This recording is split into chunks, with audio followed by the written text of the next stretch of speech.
जब देश आजादी के शुरुआती दौर से गुजर रहा था, तब बुंदेलखंड की धरती पर एक ऐसे व्यक्तित्व ने जन्म लिया जिन्होंने संघर्ष को ही अपनी पहचान बना लिया।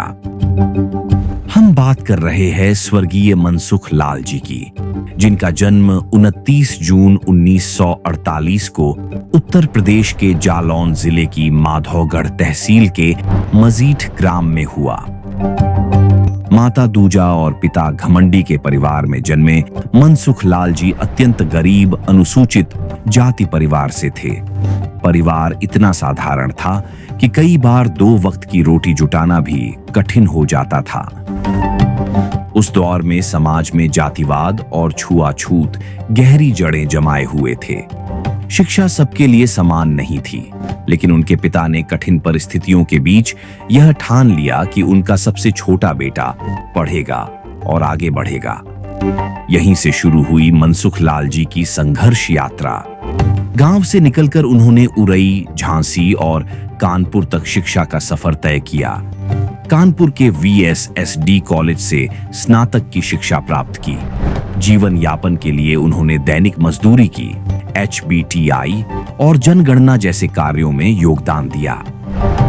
इसके बाद भारत सरकार के DGQA विभाग में लिपिक के पद पर कार्य किया और वर्ष 2008 में प्रधान लिपिक के पद से सेवानिवृत्त हुए।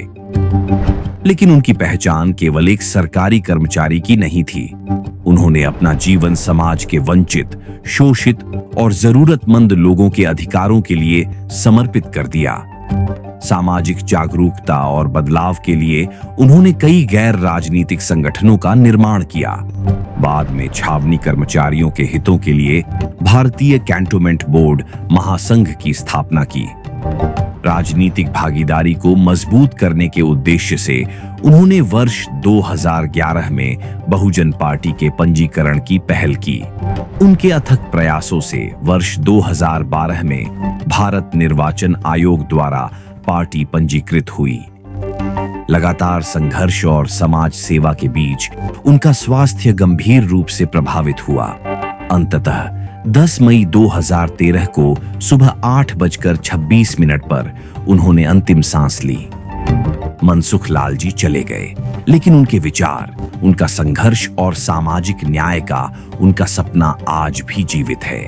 यही सपना आने वाले समय में नई पीढ़ियों को दिशा देता रहेगा।